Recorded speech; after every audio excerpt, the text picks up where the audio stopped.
What you gonna do? Wrestling God. Magic Pillar. WBCB presents That's cool. Are you talking to me? Pro Wrestling Radio. Come get some! Can you feel it? Hold the damn phone! Call in with a question or comment 6-1. Just bring it. What is he doing here? at 1-888-922-2149. Oh, it's true! Don't make me hurt you. Be awesome. To be the man, you gotta. That's hard time. I hate your ever. And now your host of the show, That's how I roll. Eric Bartula. And that's the bottom line. Go. Well, you know, also my writer, Steve Anderson, he said, let's do it different. And my agent, Kristen, said, yeah, let's do a motivational book. Can you motivate anybody? I said, I can motivate people to kill me. So I just sat down and I wanted it real truthful on how I felt. A friend of mine wrote a book a couple of years ago, and he's in sports, but he's not a wrestler. Mm-hmm. And he wrote in the book something that wasn't true about me. Okay. And it wasn't bad. It was like if I had said, you and I never met, right? Right. And if I had said, and I wrote a book that I was on your radio show, and afterwards we went out to dinner in Philly, and we had like Philly cheesesteak sandwiches and 2 cases of beer, and we had a great night. Right. Well, that never happened. Right. And he wrote that we did something like that. So I couldn't go on with the book any further because I didn't know if the wrestling was BS. Yeah. If I want to read fiction, I'll get Harry Hopper. Absolutely. Or Harry Porter, or Veronica and Archie and Buckhead, or whatever those guys are called. But I want to read something that I think is going to be true and then find out, you know, it's a bunch of crap. Yeah. And my book isn't like that. My books are as much as I can remember, and it's as truthful as I can get. Yeah. I will never talk about infidelity. I'll never talk about money, because that's personal. That's too personal for me. Sure. And plus, they may have pictures of me and a goat or something, so I don't want to get involved in that. Especially with the internet these days. Oh, a picture of me and more. Yeah. And me. Yeah. My goodness. And you know what's funny about that, Bobby? It's funny you bring that analogy up because Larry King actually, they called him on the carpet, I think it was several years ago, where he wrote that he had dinner and grew up with Sandy Koufax, and Sandy Koufax said, I never met the guy. Yeah, and that ruins all your credibility. Yeah. It does to me. If it's a fiction book, then I can understand you having dinner with somebody like that. But if it's supposed to be true, it better be. Because you're screwing the people. We do it enough. Yeah. I mean, really. Yeah. Yeah. And have you started, or are you going to start doing any kind of motivational speaking? No, I haven't been asked to do any of that. I don't know. I guess a lot of people think because I have getting over throat cancer, and my speech is a little different than it once was, and I no longer can be, people can't understand me. Right. Well, I don't know. You know, all that radiation I had, it swallows your tongue. Okay. It feels like I'm making out with Mr. Ed. But, you know, and then they took off some of my tongue in the back, so, and my esophagus to swallow is smaller, so that changes your speech a lot too, but, you know, that's why they gave us fingers. I just don't get my message by. All you need is one, right? That's it. And again, ladies and gentlemen, we're talking to Bobby Heenan. And Bobby, something I talked a lot about, even before you and I had talked about coming on the air, was just your Hall of Fame induction speech this past spring for the WWE. And it is just, it's a piece of art. I think it is. And, you know, after I watched the whole entire ceremony, and specifically your speech, it actually makes you proud to be a wrestling fan. And your speech alone, I told the people on my radio show, I said, go out and buy that DVD, for this man's speech alone is just so tremendous. Now, that speech you had, how much of that came off the top of your head? I didn't have anything. Nothing. When I was called at home by Jim Ross and asking me if I wanted to do it, I said, sure. So, what happened, I was thinking of how I'm going to open up. What am I going to say? Who's going to be there? I don't want to start out knocking this guy, or I don't want to put this guy over. I don't really know what to do. I said, I'm just going to go there and see what happens. Right. And I really didn't have anything.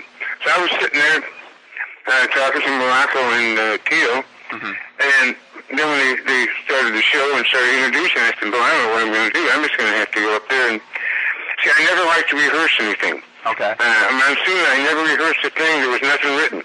I can't say other people's words, and I can't remember things people write. I just have to do it on my own. It's the only way I've ever done interviews or anything in 40 years in the business. Gotcha. So I went out there, and I sat down, and I listened to everybody. And, you know, there's a lot of good guys, but it seemed like everybody wanted to kiss up to Vince McMahon and his family. Yeah. Talking about how great the McMahons are. And they're okay. They're good people, and, you know, they had no argument with Vince or Linda or Shane or Stephanie or any of the McMahons at all. I mean, it's strictly business. They're nice people to meet. You know, a lot of guys don't like McMahon. But look at it this way. A lot of guys don't like Steinbrenner until you play for him. Right, exactly. Everybody wants to play for the Yankees. As soon as they get traded because they're no good, George is an a-hole. Right, absolutely. You know, like, I'll tell you, I'm a personal friend of George. Okay. And George, yeah. And George, all the managers he had, Billy Martin, Bob Lemon, all those guys, when he fired him, he still paid him. Wow. He still kept him on the payroll. There was a school bus on the road here one night, broke down, going towards Orlando. About 50 kids on the bus. Mm-hmm. Steinbrenner's driving to Orlando for something. He pulls over at a McDonald's and goes by about $500 worth of burgers, brings them back, gives them to the bus driver, and drives away. Did he really? That's right. Wow. There's a lot of things nobody knows about. Vince's father would stop in the road or diners or at a Denny's and have breakfast in the morning, and there'd be a family, and maybe got 3 or 4 kids or something. Senior would go over and pick up the guy's check, let the guy know and pay and leave. Wow. So there's a lot of things that McMahon's doing, a lot of people do that people don't understand. And the reason people don't like Vince is they're not being used by Vince. Yeah. And the ones that are being used by Vince think Vince is stealing from you. Why would you work for somebody that's stealing from you? Right. Quit and go home. Wash dishes. You're right. You're absolutely right. So I went up there. I wasn't going to say a whole lot about McMahon's or anything.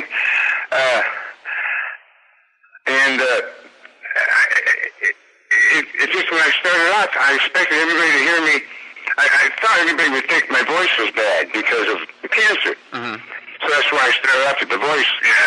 Like that. And then I turned around and said I had a wedgie. That was tremendous. And then when the people popped, then I knew I had them. Yeah. So I just went from there. And I could have gone another hour if I could have had more water to keep my mouth moist. But other than that, no, it was. And seeing the guys and my good old friend Ernie Ladd, who was pretty sick, by the way. Oh, that's a shame. And see Harley and Blackjack and Morocco and Tito. Tito, who I really respect. What a great man he is. What a great children and family he has. Wow. And, you know, I haven't seen Jesse since he won since he was governor of Minnesota. Oh, okay. So it was a fun night. It was really enjoyable, and I had a ball. That's tremendous. Was that maybe the longest? Was that the longest speech that you'd ever given wrestling related in your career? I've never given one before. Okay, there you go. Never had to. I just did interviews, or I did the opening for Primetime, the opening for Raw, or something like that. A 30-second or a minute and a half open. I don't know how long I talked. A couple minutes, I guess, 3-4 minutes, maybe. I don't know. Yeah. But it was going good, and it was fun. And like I said, I could have gone longer, but I realized I was stepping on other people's time and stuff. But no, I could have. It was fun. Yeah. You know, a lot of people said, like, where is the Wrestling Hall of Fame? I said, well, you know where Cooperstown is? And they said, yes. I said, it's nowhere near it. But, you know, Cooperstown don't mean nothing to the guys in the NFL. Right. And Akron don't mean nothing to the guys in baseball. Right. And Wrestling Hall of Fame means nothing to anybody that isn't a wrestling fan or a wrestler. Sure. And the fans like it. I liked it. It was, somebody honored me, which no one ever did before, and I thought it was an honor, and I thought the fans should be entertained, and it was fun. And what I really liked about it too, you know, it came off really classy. They didn't pull any shenanigans like in the past and things like that. The whole event seemed really classy. Yeah, I thought there'd be a pie fight or something. Right. You know, somebody come and pull your pants down or something. Yeah. But no. Going from a positive experience to one of the more strange experiences, at least from the people that I've talked to that attended, and from what I've read about the Cauliflower Alley banquet this past year. This year. That was you know, from what I read about. Now, are you going to continue being part of it? Because I know I've read some places where you said you don't want anything to do with it anymore, and then some places where you said you may. No, I'm not going to do it anymore. Oh, okay. Okay. It's just not fun anymore. Yeah. It's becoming, You see, there's two different kinds of wrestling fans. Mm-hmm. You know the difference between a fan and a mark? What's that? A fan will come up to you and say, what a great match here. Really enjoyed the show tonight. Yeah. A mark wants to find out where you live and move into your house with you. And that's the truth. All those guys there, I want to be wrestlers that'll never make it. Yeah. And the people that come around, and then to have to deal with some of the wrestlers from the past, which turned my stomach. Yeah. And it's not fun anymore. It's just not fun. So I'm not gonna. I was in the hospital, and they told me I had cancer, and I'm lying there in bed, and I said, if I ever get out of here, I'm never going to do nothing I don't want to do again. Yeah. And that's one of them. I respect Red Bastien and Nick Bockwinkel. Some people that at the College Fall I do not respect. Yeah. Because you don't let marks run your business. And that's what happened there. And it's just not fun. Yeah. And by the time I bring my wife out there, and then you stay at a hotel and you see some of my friends, my brothers are out there, so that's okay. But I collect you a couple grand. Yeah. And if I'm going to spend a couple grand, I'm going to finger lip massage parlor or something. I'm not going to speak to a bunch of broken down wrestlers. And I'm one of them. Well, has that been the most refreshing part of this whole new phase in your career post WCW, is being able to do what you want and have fun doing it? Oh yeah, because I know what I'm going to make now. Yeah. And I don't have to be sent to some place on a map that doesn't have some town that doesn't have you can't find on a map. Yeah. I don't have to change planes 4 times and do it. I do what I want to do now. This is my fee. If you want to pay it, I'll do it. If you don't, fine. I don't care. Yeah. I don't need the money. I'm just doing it to have fun and get out of the house. If I stay home another couple of months, I'm going to turn into OJ here. I can only sit in my shirt so long and watch Judge Judy without going nuts. I can imagine. And again, we're talking the 2004 WWE Hall of Fame inductee, the legendary Bobby The Brain Heenan. Bobby, when you were on the radio show last year, you had talked about all the good people and all of your former co-workers and employers that had called you when you were in bed with the cancer. And you said at the time, and you were really disappointed about it, that you had not heard from Vince. Did he eventually call you before your Hall of Fame induction? No. And if Vince had to call everybody that was sick, he'd be on the phone all day and couldn't run his business. And there's some guys that just don't. When Larry Henrig's son died, Kurt, mm-hmm. he was here in Tampa. Okay, yeah. And I got a phone call from Wade Boggs' wife. Wow. And she called me and she said, did you hear anything about Kurt? And I said, what do you mean, Debbie? And she said, I just got a call from his wife saying that the police came and said he died here in Tampa. And I didn't even know Kurt was in town. Right. Wow. So I said, every Christmas, and in the summer, Kurt and I would go play in Wade's golf tournament, and we'd go to his house at Christmas and have a party and stuff. We always have a good time with Wade. He did a lot of things for Kurt and wrestling, too. We did the Mr. Perfect stuff with him. Oh, yeah. So I called Wade back, and no one knew anything. So about, the internet, and a half hour later, everybody was calling and knew everything. And, I never talked to Larry Hennig until I saw him in March this year. Wow. You know why? Why? If you lose your wife, that's kind of expected. Or if you lose your husband, that's expected. But when you lose a child, what can I say? I'm sorry? He knows I'm sorry. Yeah. My condolences? He knows that. If there's anything you need, I can't not tell a father, I'm sorry he lost his son or his child. I didn't know what to say. And I've known Larry and Kurt since 1967. Wow. Almost 40 years. I watched Kurt go to school when Larry and I and Bartek would leave to go to the town in the morning. Yeah. And I didn't know what to say. Vince probably is a kind of a person that just doesn't call and doesn't like to hear bad things. Yeah. But he was pleasant to me. He was polite to me. They honored me. The night before, they took care of me at WrestleMania. I had no problems at all. Some people just aren't like that, and I understand now why you can't call sometimes. What are you going to say? Yeah. So that's okay. He's out of the world, though, but that's okay.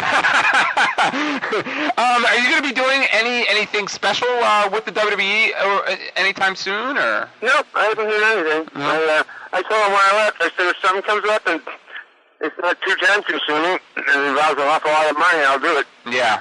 I said, but I don't want to work every day, and I don't want to schedule.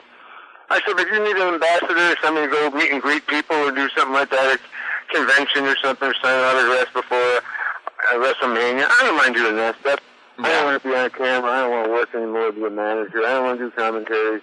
Right. I'm just happy doing what I'm doing now. I'm on my way to the beach right now. It's 92 here in Tampa. I'm going to Clearwater Beach to spend the day there with my wife and family and some friends. We're on the boat a little later on and eat. And that's what I'm doing now. I'm just having a good time. That's tremendous. Well, if it makes you feel any better, it's thunderstorming here all day, so. Well, Philadelphia, it needs to be clean a little bit. We need all the help we can get. Sure, summer. I like that. I always had a great time at the Spectrum. It's a good town. Sports fans are really good fans there. People mock them a lot just because they're noisy and lousy. And just because they wear T-shirts and their sweat rings on it, and they got goatees and their heads are shaved, and they're swearing and spitting, and that's just the women. That's always a good time. Bobby Heenan, ladies and gentlemen.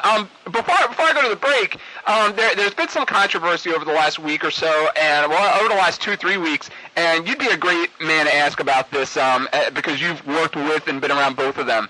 I don't know if you're aware, but Ric Flair put out. If you tell me Leon's pregnant, it's not me. Well, that's it. The rumors are dispelled. If it keeps him up with no hair and a mustache, just Oakland's.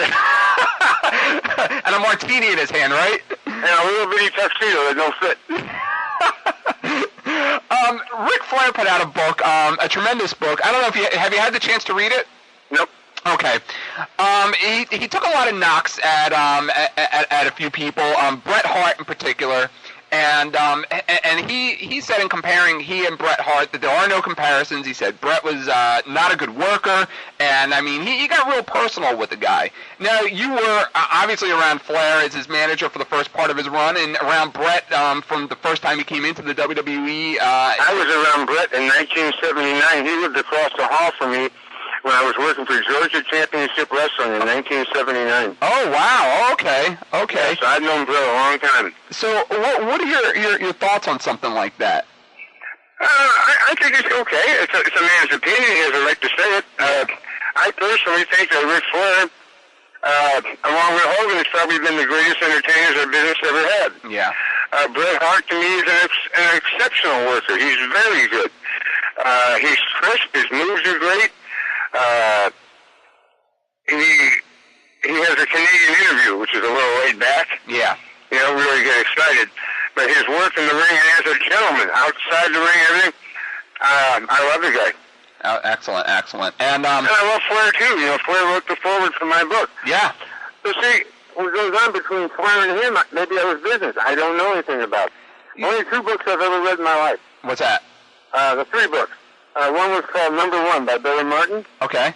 One was called Balls, B-A-L-L-S, by Greg Nettles. Okay. The only reason I read those is I was in Japan for 30 days each time. I had nothing to do. and I read Arn Anderson's book. Oh, okay. And I haven't read my own books. You haven't read your own books? No, I wrote them. Why can't I read them? Yeah. I know what's in them. I don't want to read them again. I'm not that vain. I look at the pictures, but that's about it. Arn Anderson's the only book I've read, and I haven't read Flair's yet because I didn't know it was out, I didn't know. I will read it, though. His book I would read. Now, the other guys, I don't want to read a book by a guy who's been in the business 2 years. What's he got to tell me about? Yeah, as a guy that's grown up, I've worked in wrestling for about 10 years, and I grew up, watching wrestling since I was 8. I feel the same way when a lot of guys that haven't been around too long, they put out the books. I'm thinking, what is there to talk about, Yeah, all you can talk about is last week on TV. I mean, really.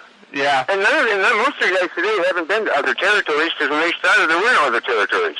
Yeah. None of these guys made $25 a week. Mm-hmm. They made money. Yeah. And so they can't compare it to, I started in 65. I was in Tennessee where guys would put a pot roast in tinfoil and put on the engine of their car and drive to a town 300 miles away. There were 6 guys in a car because they didn't have enough money to stop and eat. Then they'd take the pot roast out. They'd probably put half a buck in a piece, $3 pot roast, and they'd eat that with some carrots, and they'd throw over on the side of the road and picnic area, and that's how they ate. Wow. Then I got my first pay up in Louisville, Kentucky. I almost got killed with $5. I think you told the story last time you were on the air here, and did you write about that as well? I think you wrote about that. Yeah. Yeah. And I got things to write about. I can talk about who was there: Gene Kaminsky, Pat O'Connor, Buddy Rogers. Who can, say Diamond Dallas, for example. What can he talk about? Yeah. Well, I mean, guys just haven't, they're not top guys, and they haven't in the business that long, or I don't think are interesting enough for people to want to read about. You know what? I certainly don't want to read about them. You know what? Talk to them. You know what's funny about that is when I had Kurt Hennig on the radio show here, who was such a great guest when I had him on. He talked a lot about that with Page's book at the time. I guess DDP had just put out his book, and he went on for about 5 or 10 minutes, just went off on the whole idea of him putting out a book. See, I never read his book, so I can't knock it. He did it either. I'm not knocking him. I'm saying, but for his time, like The Rock. The Rock has at least succeeded. Yeah. And then movies. And was at the top of the WWE and WWF. Right. One guy in Miami played football. His father-in-law, his father. I mean, he's got some stories here. Other guys, I started in Philadelphia at Mike Sharp School 3 weeks ago. That's it. Yeah, absolutely. I have to go to a break, but when we come back, I'm going to start taking some calls for you. And I also have a couple of questions. I want to ask you about working for Ole Anderson, because Ole Anderson put a book out, too. And as you talked briefly about a couple minutes ago, you worked Georgia Championship Wrestling for a little while. So I want to talk about Ole Anderson a little bit when you come back. Be glad to. Excellent. Be glad to. Excellent. Bobby. I'll tell you about him. Hold on. I got to go to the break. We'll get right to it when we get back on the air. Okay. Excellent. Ladies and gentlemen, we are being honored today by the presence of the legendary Hall of Fame inductee and the author of Chair Shots, Bobby The Brain Heenan. You're listening to the radio show in 2 places. One, on the internet through my website, ProWrestlingRadio.com, WBCB1490.com, over the air, WBCB 1490 AM. Benny the Bum's Crab House and Bar is the place for the freshest crabs. Their seafood is flown in daily, from crabs to flounder and shrimp to lobster. You won't find it fresher or better than at Benny the Bum's. Also offering chicken, steak, sandwiches, and salads. Open daily Monday through Friday from 11 a.m. and Saturday and Sunday from 4. Benny the Bum's has a happy hour every day from 4 to 6. Benny the Bum's Crab House and Bar, 9991 Bustleton Avenue in the Northeast, 215-673-3000. All commentators heard on WBCB express their own views. Their opinions do not necessarily reflect the feelings of others on WBCB, including the staff and management. Hi, Merrill Reese to tell you about a great new WBCB summer show. On Wednesday afternoons at 5, the legendary Bill Campbell broadcasts live at the wonderful Temperance House on South State Street in Newtown. Bill's an absolute treasure, and this show is really special. Stop in and meet Bill Campbell Wednesdays from 5 to 6 at the Temperance House, and hear Bill on your station in Bucks, Burlington, and Mercer counties, 1490 WBCB. Sports makes for some pretty incredible moments. There's drama. Here we go. Hold your breath. The ball is spotted.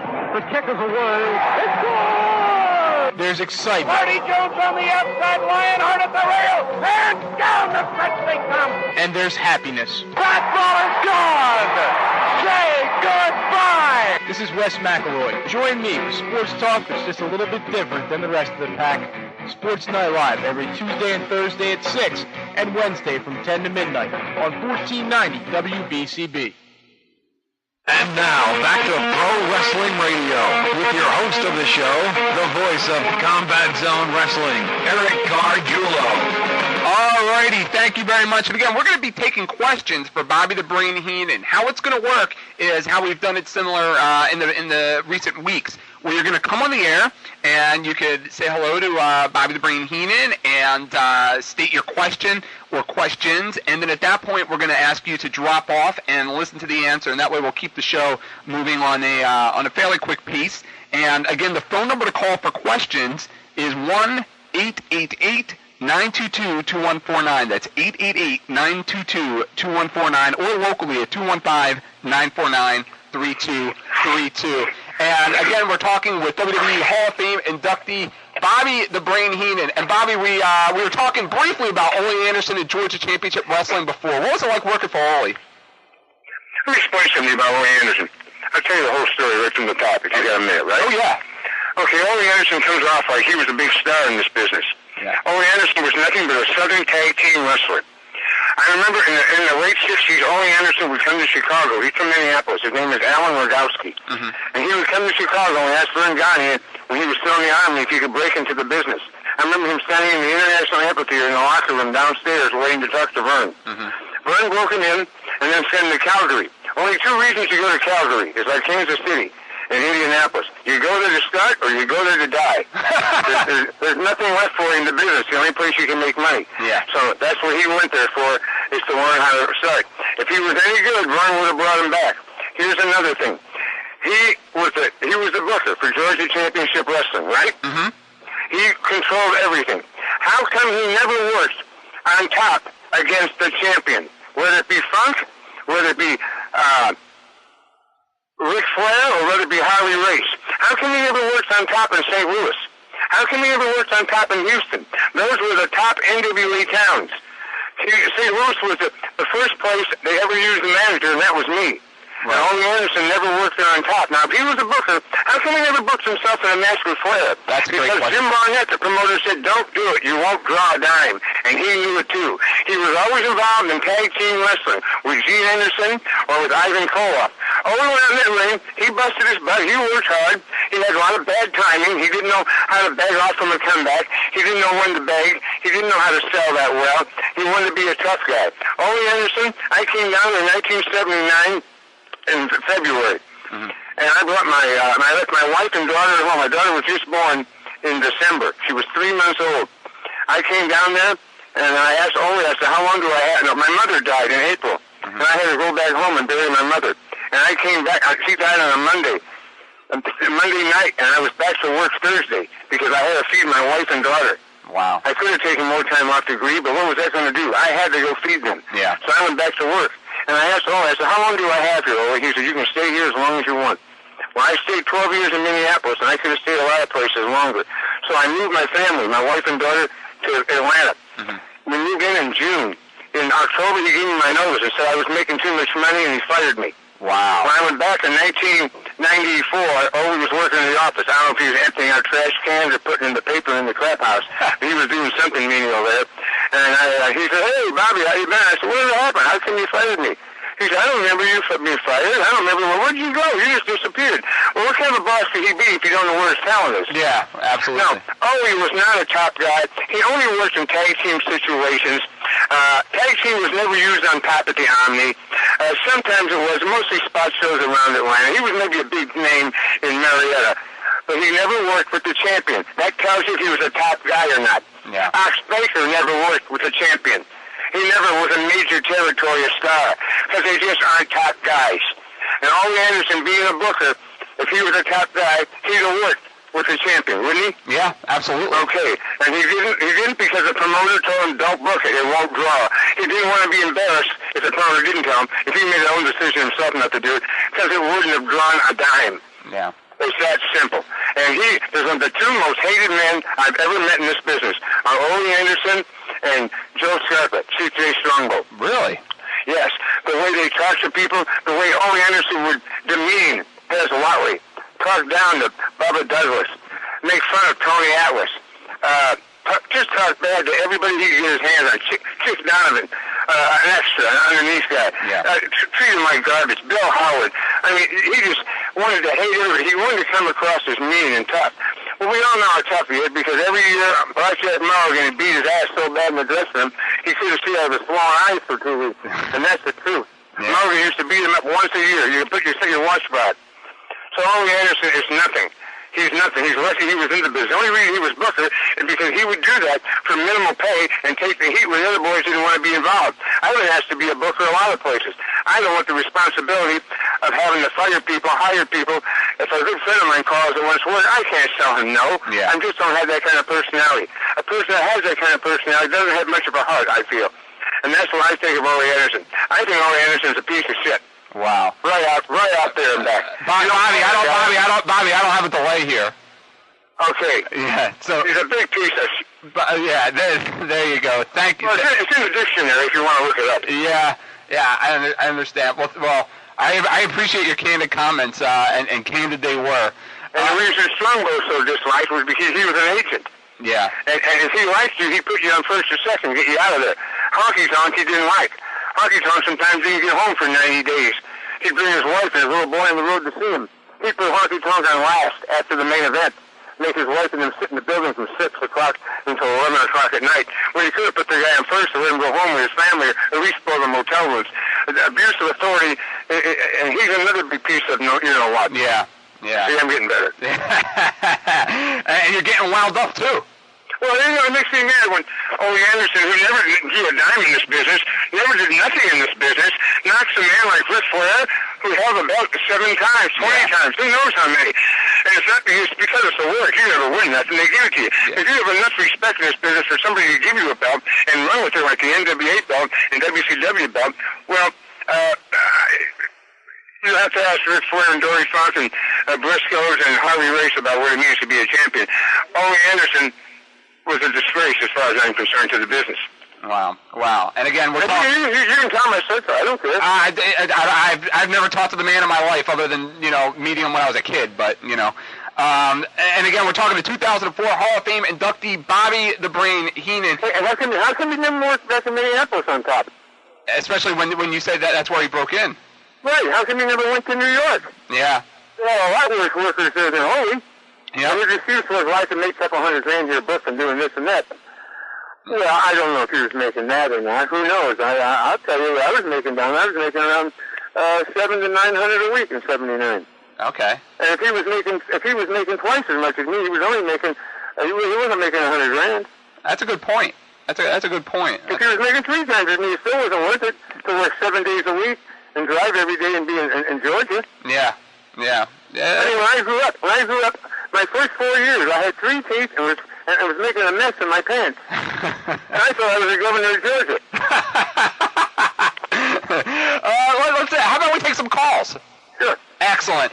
All right, let's bring up Ron first. Ron, I'm going to ask again that you ask your question, say hello to the Brain, and then we're going to drop you off, and you can listen to him answer. It's an honor to talk to you again, Bobby Heenan. I talked to you last year when you were on, and it's an honor to have you back. My question is, he's going now. And 2, would you please call us humanoids? We missed that. All right, Ron. Well, thank you very much for your question. Were you able to hear him, Bobby? No, I couldn't. Oh, okay. His second question is he wanted you to call everybody humanoids. Okay, you're a humanoid, Rob. And his second question is he wanted to know what you thought of the current direction of the WWE. I'm not watching the product. I was in the process of moving in the last couple of months. Oh, okay. I've just been busy doing that, and when I was sick, I didn't stay up that late to watch TV. I was going to bed pretty early.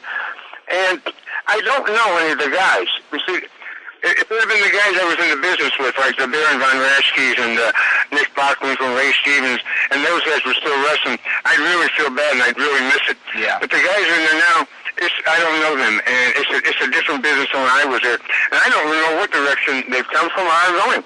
Yeah. But no matter what direction they're going, there's an audience for it, because when you got 200 channels, they need programmers, so there'll always be someone that likes wrestling. And wrestling is television. It goes up and down the hills and valleys. So if it's doing great now, it'll come down. If it's doing down, it'll come up. That's just the way it is for wrestling. Yeah, about a year and a half ago, you did an interview, and you said at the time wrestling is in very severe trouble. Do you still feel the same way? Yeah, because they don't get the fans aren't involved anymore. Yeah. A guy doesn't do an interview. He does a monologue. I like in the old days when you beat a guy, you beat some ham and eggs with your finishing him, and they knew who you were, and you got to talk about this Fletcher in Milwaukee. He'd come out with a keg of beer on the back, he had smoked a cigar, he would say things like, I'm going to give him mouth-to-mouth restitution, and you knew he was the tough Pollock from Milwaukee. He was Rick Fletcher. Nowadays, the guys come out, they all got long hair and beard, they look like the guy in the first 7 rows. Yeah. And that's the truth. And they don't get their characters over. You got to have interviews. I think Oakland has to get the guy down there and talk and discuss this and your finishing maneuver and stuff. Just to go out there and to have all these personal issues, I don't think the people want to worry about. There's too many other things in life that are personal. We have a war going on. We got people being kidnapped. Yeah. We got people holding up places. We got terrorists. I don't think they're worried about a guy hitting a guy with a chair. Yeah. Do you think it hurts now that there aren't squash matches that they had, back in the day? Oh, yeah. Yeah. Sure it hurts. Yeah. Yeah. It hurts because, the man very seldom gets to use the finishing maneuver. Yeah. And he never jumps down doing interviews. Always somebody interfering or somebody running away or something. It's never clean and cut. And people like that. Absolutely. Even though they knew by watching, Hulk Hogan was going to beat the Brown Owl. But, but still they want to see him beat it. They want to see you use the finishing maneuver. Yeah. And I think what was good back then, I mean, growing up as a kid, when I would go to the matches, if, I would always wonder, wow, what's going to happen if Big John Studd got Hulk Hogan in the backbreaker, for example, or... You see, there's another thing. Andre the Giant and John Studd. Boy, that was great on paper. Yeah. Didn't look good in the ring. First of all, Andre is not going to be able to press John Studd over his head and give him big bumps. The Studd couldn't take him. Mm-hmm. So now you get two big guys up there butting heads. Yeah. Thank God they had me because Andre could throw me around at the end. Yeah. But sometimes a good match on paper don't always draw your money. Yeah, absolutely. It's funny because it's such an old proverb, but so many people forget history in that aspect. I'd rather watch Dean Malenko and Benoit work than anybody. You and me both. Yeah, I mean, Eddie Guerrero and Oscar, what's his name? Rey Mysterio Jr.? Yeah, him, and those guys are tremendous. Yeah. They certainly... some of the luchadors don't know how to sell, but that's okay, that's their style, and it's interesting. Yeah, absolutely. Yeah. Let me bring up another caller for you. Sure. All right, let's bring up Vince, who's calling from right around the corner here in Langhorne, Pennsylvania. Vince, you're on the air with Bobby Heenan. Bobby The Brain Heenan, of course, I love you, and 1 hour show isn't good enough to even speak to. We need so much to know. But my question for you is, I won your book on this radio station. I passed it to the loose cannon. I want you to know I autographed it next to your name. I hope you feel the honor the way I felt honored with that. My question for you is, the old-time wrestlers go into the independent leagues. Does it hurt the division of independent leagues, or does it keep on making wrestling going good is one question. And the second question I have, in your book, there was a guy, the voice of AWA, in the wheelchair. Was he in the wheelchair before he started his wrestling career? And if he does, how does that affect people flying around the ring? All right, well, Vince, thank you very much for your question. Thank you. Have a great day. Have a great one. Did you hear him, Bobby? Yes. Okay. The gentleman in the wheelchair, his name is Roger Kent. Yes. And he did a play-by-play in Minneapolis for the AWA in the studio there. And Roger had a bad foot. And I used to always say, it would walk him out to the side. And I always saw Roger, I think he was swimming in a circle. And we always laughed about it, but he had foot damage or something. It was like a bad case of gout or something. And I hadn't seen Roger in 20 years, and now he's in a wheelchair. But when he was doing the commentary, no, he wasn't in a wheelchair then. He had a little trouble getting around. He wasn't fast, but he could walk. Okay. But I guess if you're in a wheelchair, the guys just have to stay away from the table, that's all. Yeah. Yeah. And what else did he ask? He was asking about when the old school, the old time wrestlers, when their run is over in the WWE, and they really don't have a lot left as far as bookings, they go to the independents. And what he wanted to know is, do you think that it hurts the independents because the young guys only have so much ground when the older guys, some of them, and you've seen them, they just come for a paycheck and leave as soon as the show, as soon as they're in there. That's it. I'll tell you something. These young guys are never going to make it anyplace. Yeah. And I'll tell you why. They may have a heart and desire, but the promoters that run it, they don't care. And I'll tell you why. I've done some independent shows. I'm embarrassed about it. It starts back there wrestling. Well, here's a bunch of young fat kids or a bunch of kids that don't weigh 110 pounds that aren't in shape. They wear sweatshirts, they wear tennis shoes, they wear stocking caps, they wear earrings, they wear necklaces, and they go out in the ring, and the first thing they do is they jump on the second rope and yell to the people. And they all do the same moves the guy did in the match before him. They're not wrestlers. They're pretending to be. They don't wear wrestling boots. They don't wear wrestling trunks. That's why they don't do any business. People will not pay to see apartment and backyard wrestling, and that's what it is. Yeah. They're not wrestlers. Yeah. They're children. And I realize everybody has to start someplace, but these guys will never make it. Believe me. A 120-pound guy, I was at some guy's show a while back, and he had a 130-pound guy there was an Indian wrestler. And he had like 3 feathers. Sounds like a chicken hawk was hit by a car. This guy is never going to make it in the business. And these guys don't care if they make it. They just want these guys to work for nothing. And most of these independent guys work for nothing. And I think if you have a name on the card, it helps. Because some of these guys you just don't know because you can't know them. These guys don't have TV. There's no way of advertising your talent. Yeah. But these guys have to get in the gym. They have to get in shape. They look like, they look horrible. Yeah. And they're out of shape. They don't wear wrestling clothes. They wear street clothes. They look like rappers. People won't pay to see rappers. Yeah, absolutely. Bobby, actually, I'm going to go off the air a little early today, so, I have so much more to ask you. Is it okay if we have you back on in a few weeks? Whenever you want. Excellent. Bobby, thank you very much. You're the best, you're the greatest, and best of luck with the new book. It's not so new anymore, but with the newest book, Chair Shots. Well, yeah, you can get Amazon.com. I'm sorry for saying the poo-poo word. Oh, thanks. I'll have to fight a little bit with the brass here, but we'll get over it. Is he still losing good ratings? Yeah, absolutely. And tell him to go stick it up his head. Amen to you. All right, Bobby, thank you very much. Have a great weekend. Have a good time at the beach. Oh, I am. Absolutely. Hey, if you know Anderson, if you see Anderson, yeah. Forget my name. Too bad we don't have the toilet near you, huh? Nah, I don't care what you say. He was dead wrong in what he did. Yeah. He's not a good man. Yeah, absolutely. Bobby, thank you very much. Have a great weekend. Okay, guys, remember, a friend of me is a pest. Bobby Heenan, ladies and gentlemen, thanks again. I'm going to put this guy over. I don't really know what to do. I'm just going to go there and see what happens. Right. And I really didn't have anything. So I was sitting there talking to Morocco and Tio, and then when they started the show and started introducing, I said, well, I don't know what I'm going to do. I'm just going to have to go up there and see. I never like to rehearse anything. Okay. I'm assuming I never rehearsed a thing. There was nothing written. I can't say other people's words, and I can't remember things people write. I just have to do it on my own. It's the only way I've ever done interviews or anything in 40 years in the business. Gotcha. So I went out there, and I sat down, and I listened to everybody.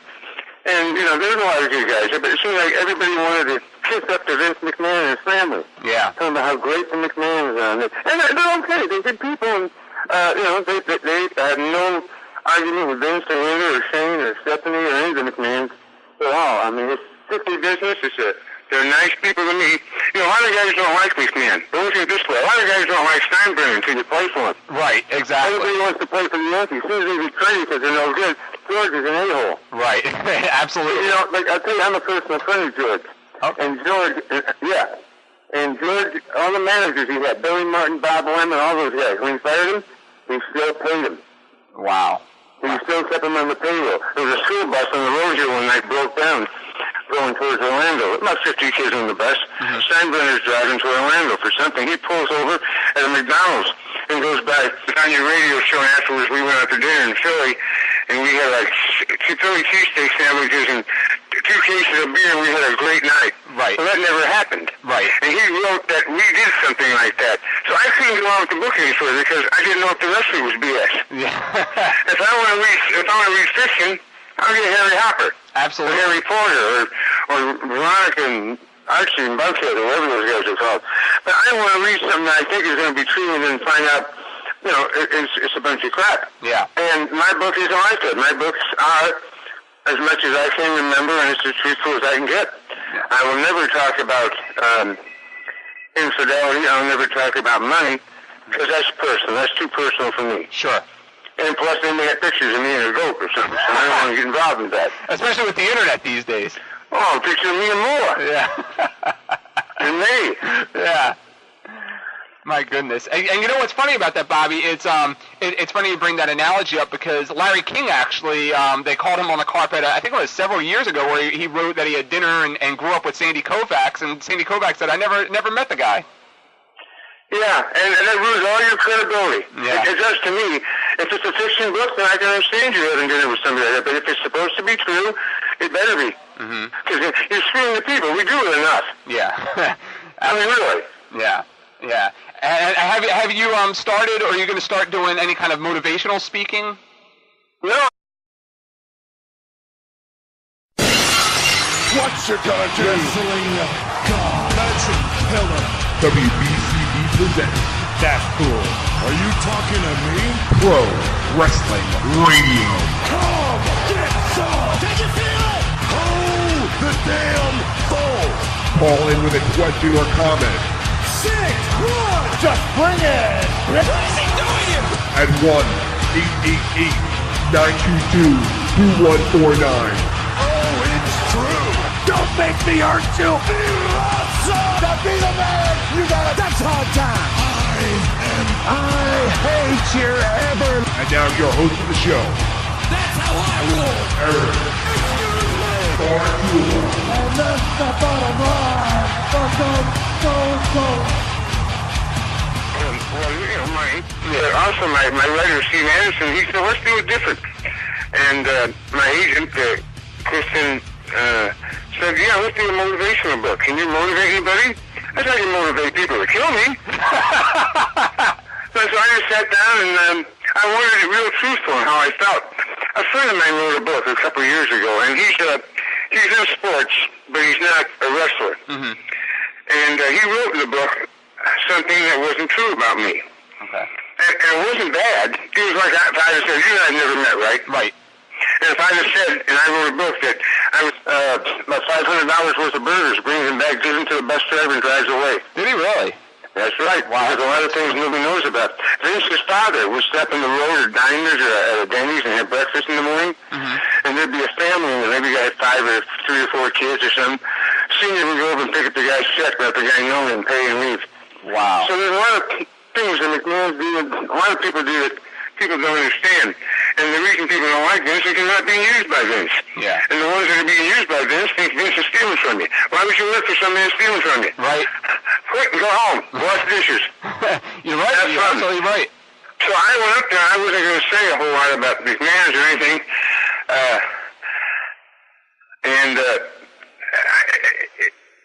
It just when I started off, I expected everybody to hear me.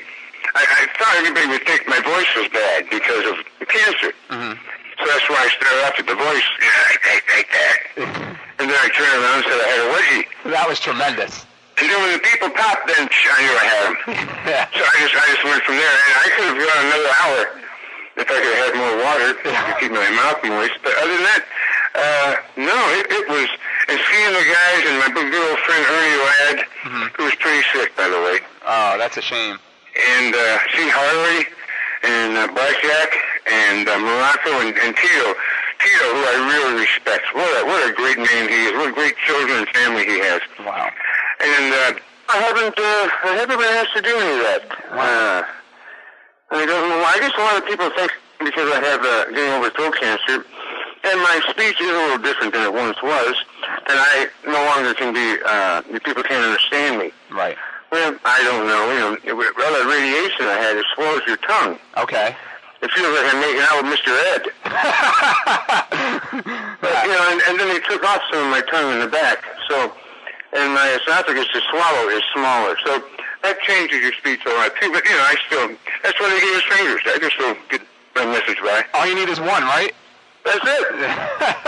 And again, ladies and gentlemen, we're talking to Bobby Heenan. And Bobby, something I talked a lot about, even before you and I had talked about coming on the air, was just your Hall of Fame induction speech this past spring for the WWE, and it is just it's a piece of art. I think it is, and after I watched the whole entire ceremony and specifically your speech, it actually makes you proud to be a wrestling fan. And your speech alone, I told the people on my radio show, I said, go out and buy that DVD, for this man's speech alone is just so tremendous. Now, that speech you had, how much of that came off the top of your head? I didn't have anything. Nothing. When I was called at home by Jim Ross asking me if I wanted to do it, I said, sure. So what happened, I was thinking of how I'm going to open up. What am I going to say? Who's going to be there? I don't want to start out knocking this guy